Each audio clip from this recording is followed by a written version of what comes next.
World War III won't start for you with a missile strike, but it starts the moment the lights at the local Copec station stay dark and the price of a gallon of diesel triples overnight.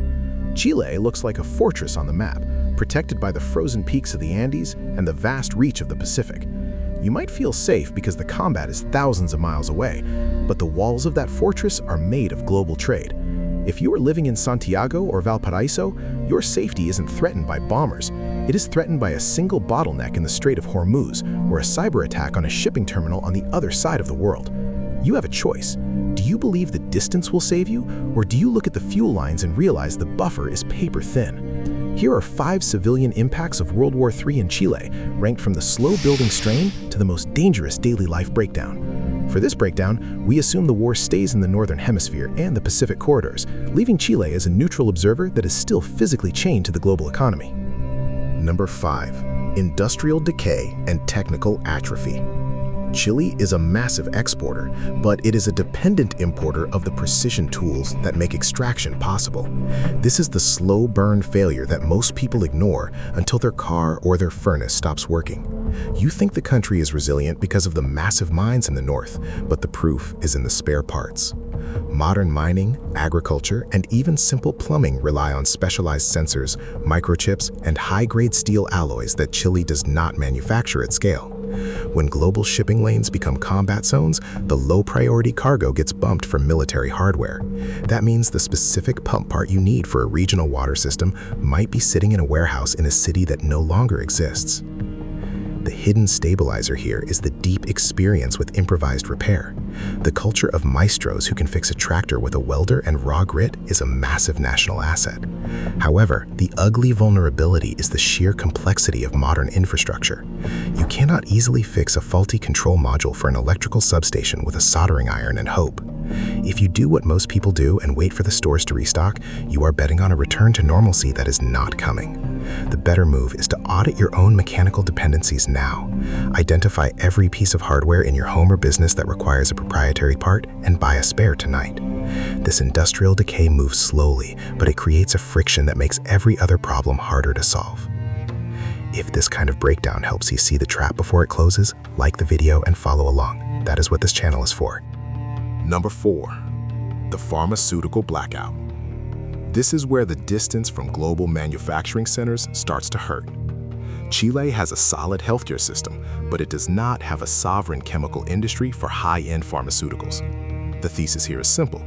If it is a complex medicine, it is probably coming on a plane or a specialized container ship. When the Pacific becomes a friction point, those shipments are not just delayed, they are diverted. You will see it first at the local pharmacy counter when common blood pressure meds or insulin brands start being rationed or replaced by less effective alternatives. The proof is in the just-in-time inventory models used by Chilean clinics. They keep very little backstock because it is expensive to store.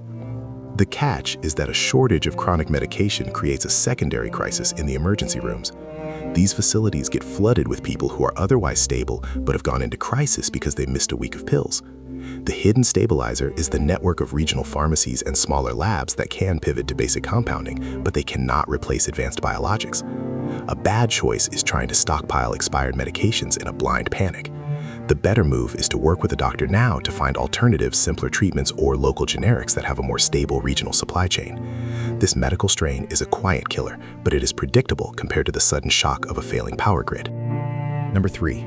Grid instability and the Santiago concentration. Chile has done a great job building out solar and wind, but the backbone of the grid still requires high-intensity maintenance and stable frequency control. In a global war, cyber disruption is a given. You do not need a bomb to kill the lights in Santiago. You just need to corrupt the logic in a few key transformers. The proof is in the geography. Because the country is a long, narrow strip, the grid is essentially one big line. If a major node in the central region fails due to a lack of imported lubricants or a targeted cyber strike, the whole spine can segment. The hidden stabilizer is the growth of decentralized solar in the north, but the ugly vulnerability is that the power cannot always get to where the people are. If you live in a high-rise in Santiago, you are effectively trapped in a vertical desert the moment the pumps stop. Most people assume assume the government will prioritize residential areas. But in a war footing, the power goes to the hospitals and the ports first. Do not rely on the city grid to stay stable during a global conflict. The safer call is to invest in a small-scale, independent solar setup or a gravity-fed water backup if you are in a house. If you are in an apartment, you need a plan for when the elevators and the water pumps fail simultaneously. As the grid flickers, the real danger moves to the roads that connect the heart of the country to its limbs.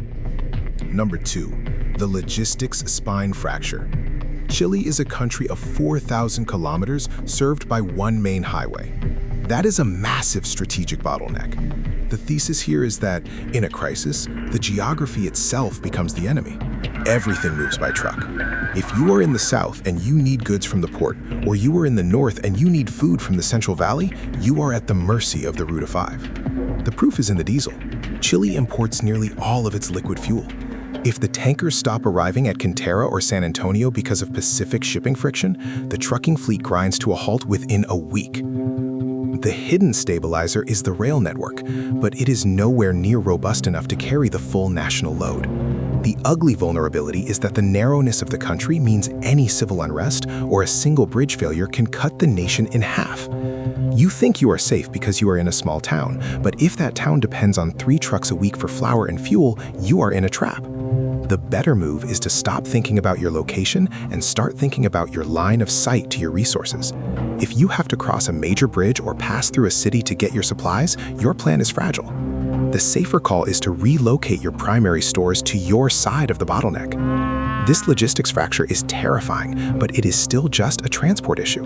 The ultimate failure happens when the fuel shortage hits the dinner table itself. Number 1. The fuel-food interdependence. This is the most dangerous daily life breakdown for a civilian in Chile.